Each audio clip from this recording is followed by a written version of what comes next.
भौतिक दृश्य में आपका स्वागत है। आज जावा में डेटा प्रकारों पर चर्चा करेंगे।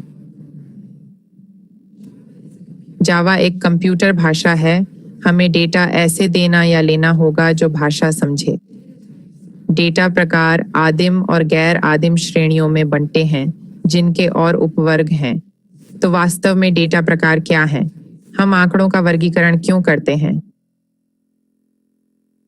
इसे समझने के लिए एक सरल उदाहरण लेते हैं। कोई वस्तु लें, जैसे एक मोबाइल फोन। यह एक ठोस पदार्थ है। मोबाइल फोन जावा में एक वस्तु है। हम इसे एक चर कहते हैं। इस उदाहरण में मोबाइल फोन के चर को x कहें। अब 1 लीटर दूध के लिए चर y लेते हैं। यहाँ y एक तरल पदार्थ है।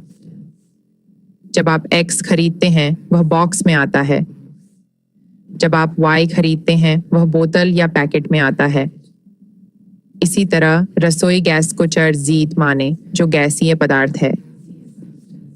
चर z को लीक प्रूफ सिलेंडर में डिलीवर किया जाएगा। इस तरह कंप्यूटर को दिए जाने वाले विभिन्न प्रकार के डेटा को अलग अलग प्रारूपों में प्रस्तुत करना होता है। डेटा प्रकारों का वर्गीकरण बताता है कि हम कंप्यूटर में किस तरह का डेटा संग्रहित करना चाहते हैं, इसलिए डेटा विभाजित किया जाता है।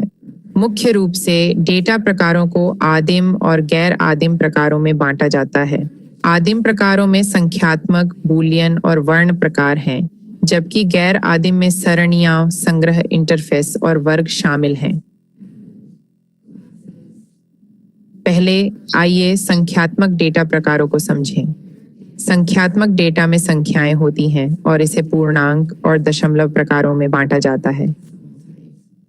उदाहरण के लिए, अगर चर x 50 है तो यह पूर्णांक है, जबकि 1.2 दशमलव होगा। हम पूर्णांक का उपयोग पूर्ण संख्याओं के लिए करते हैं, जैसे 50 किताबें, और दशमलव भिन्नात्मक मानों के लिए, जैसे 1.5 किलो वजन। हम आमतौर पर मुद्रा की गणना दशमलव प्रारूप में करते हैं। उदाहरण के लिए, अगर आपका बैंक बैलेंस 523 रुपये और 26 पैसे है, तो आप इसे 523.55 के रूप में दशमलव डेटा टाइप में दर्शाएंगे। पूर्णांक और दशमलव टाइप को और भी वर्गीकृत किया गया है। पूर्णांक को बाइट, शॉर्ट, इंट और लॉन्ग में बांटा गया है। दशमलव को फ्लोट और डबल के रूप में वर्गीकृत किया जाता है।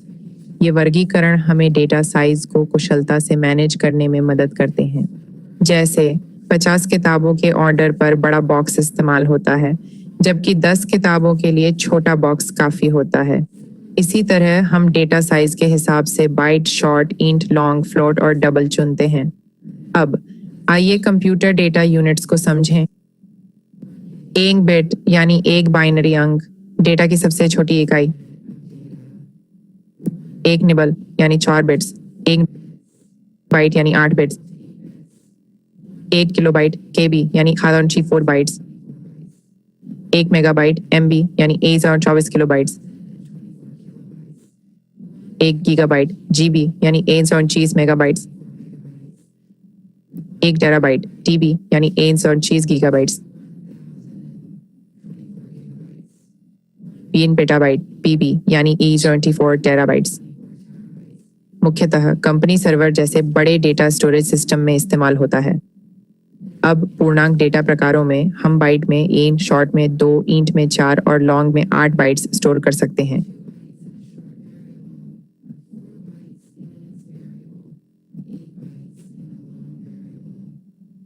एक बाइट 828 से 127 तक के मान रख सकता है।